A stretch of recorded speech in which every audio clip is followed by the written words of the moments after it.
सासू माँ बदल गई। कहानी उस घर की है जहाँ बहू और बेटी को एक माना जाता था, लेकिन फिर अरे शिखा बेटा, तू रसोई में क्यों घुसी रहती है? जा, रोटी मैं बना लूंगी। नहीं नहीं माँ जी, आप बैठिए, बस सारा खाना बन ही गया है। श्वेता को बोल देती हूँ, वो खाना लगा देगी सबका। सॉरी भाभी, मेरे पास वक्त नहीं है। माँ, मुझे पैसे देना, पार्लर जाना है। हाँ हाँ चली जाना, भाभी को भी ले जाना।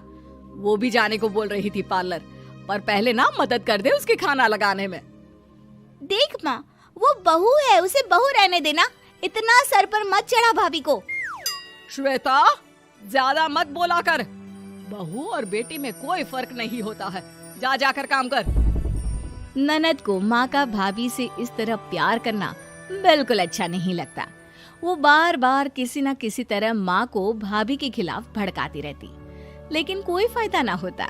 एक रोज, अरे बेटे किशन, जा बहू को कहीं घुमा कर ला, सारा दिन घर में काम करती रहती है। हाँ हाँ माँ, हम लोग जा रहे हैं ना गोवा। अच्छा जी, भाभी ने तो हमें बताया भी नहीं। वैसे तो सारी पंचायत करती है, ये गोवा वाली बात क्यों छुपा गई हमसे?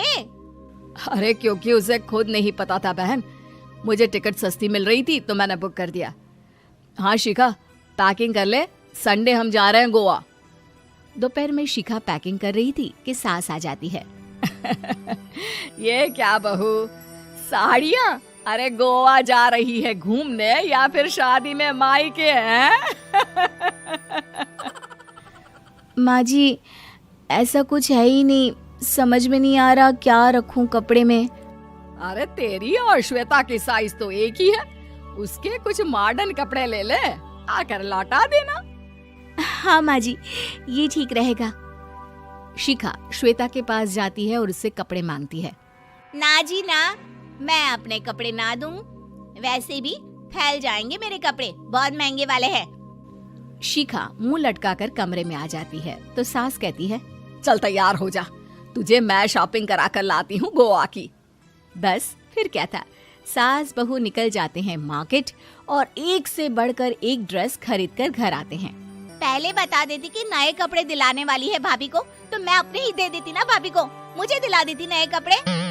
देख श्वेता, परिवार का मतलब सबके साथ रहना होता है, ना कि सिर्फ अपना सोचना।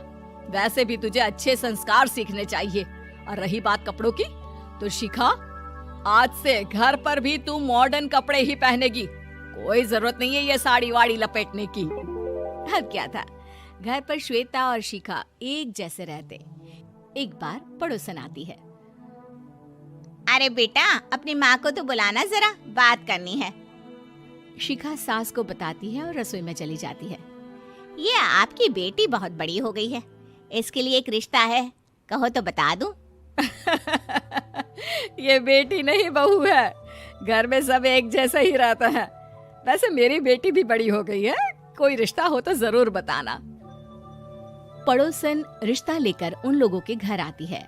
तब श्वेता की होने वाली सास कहती है, तो ये घर है, कितने मंजिल का है? और ये बहू ने आपकी क्या पहन रखा है, जीन्स टॉप? अरे भाई, साड़ी वाड़ी नहीं है क्या इसके पास? देखिए, सर्दी है तो साड़ी में बहू कैसे मैनेज करती, वैसे पहनती है साड़ी भी। देखिए, हम लोग ठहरे पैसे वाले लोग, कोई कमी नहीं है हम लोगों के पास पैसों की, बहुत पैसे हैं, जमीन, नौकर चाकर, कार, सब कुछ है, लेकिन घर में संस्कारी बहू चाहिए। समझ रही हैं ना आप? सास कुछ कहती कि श्वेता बोल पड़ती है, हाय रे, नौकर चाकर से लेकर जमीन, कार, पैसा, हाँ, मुझे रिश्ता मंजूर है मुझे। अरे रुक जा श्वेता, मैं बात कर रही हूँ ना। देखिए, हम लोगों के घर इतनी आजादी नहीं मिलेगी।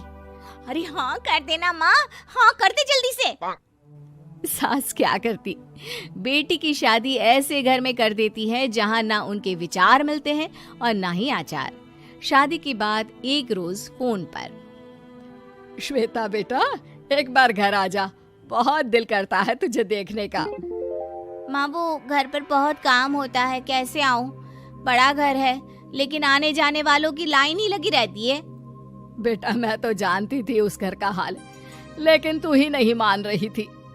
माँ देख, हर घर का यही हाल है। तेरी बेटी को यहाँ घूंघट हटाने की परमिशन नहीं है और एक तरफ भाभी स्कर्ट पहनकर घूम रही है।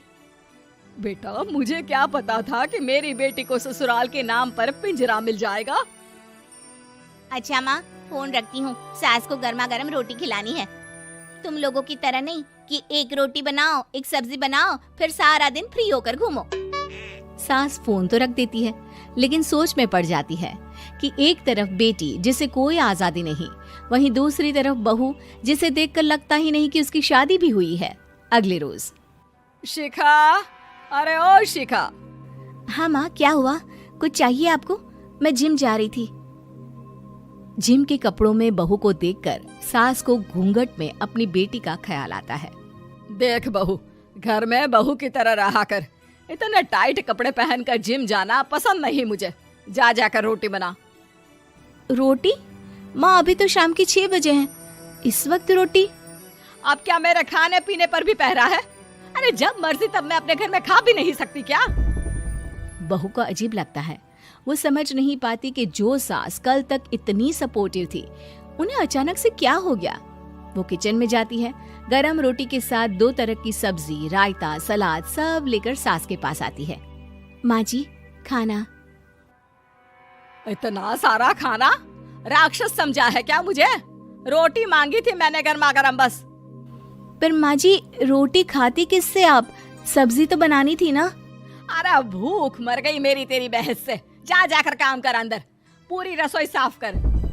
बहू अंदर चली जाती है। थोड़ी देर में श्वेता घर आती है। अरे शिखा, जल्दी से चाय ला, पकवान बना, मेरी बेटी आई है। अरे नहीं नहीं माँ, ड्राइवर बाहर खड़ा है। मैं तो घर का कोई सामान खरीदने के बहाने यहाँ आ गई हूँ, मुझे जाना होगा। अरे बेटा, पर कितने दिनों बाद देख रही हूँ तुझे, रहने आ जाना 2-4 दिन के लिए। आ जाऊंगी माँ, जब मेरी सास मरेगी तब। मैं तो रोज मन्नत मानती हूँ कि मेरी सास मर जाए तो अच्छा है। अच्छा चल, जा रही हूँ माँ। हे भगवान, कैसे कैसे दिन देखने पड़ रहे हैं मेरी बेटी को। सास अंदर जाती है, जहाँ श्वेता की जिम वाली सहेली का फोन आया होता है। क्या बात है, आज जिम नहीं आई? अरे पता नहीं यार, आज माँ को क्या हो गया अचानक। पर खैर कोई नहीं, लगता नहीं कि मैं अब जिम आ पाऊंगी। शिखा स्पीकर पर बात कर रही थी, जिसे सास सुन रही थी। यार ये सास ना होती ही ऐसी है। मैं तो कहती हूँ बुढ़िया जल्दी मरे और तू आराम से जिए। शिखा को सहेली की बात पर गुस्सा आ जाता है। माँ के मरने की कौन सा बच्चा दुआ मांगता है मोहिनी? आगे से ऐसी बात मेरे सामने मत करना। हमारे घर की शोभा ही माँ है। क्या हुआ जो थोड़ी सख्ती दिखा रही है? उसमें भी कोई ना कोई उनकी भलाई ही होगी। मैं तो कहती हूँ भगवान मेरे जैसी सास सबको दे, जो सिर्फ माँ की तरह है। सास वाली तो कोई बात ही नहीं है उनमें। सास ये बात सुन रही थी। उनकी आंख में आंसू आ जाते हैं कि क्यों वो बेटी की किस्मत में बहू को भी भागीदार बना रही थी। शिखा, अरे ओ शिखा, क्या हो गया? जिम नहीं जाना क्या?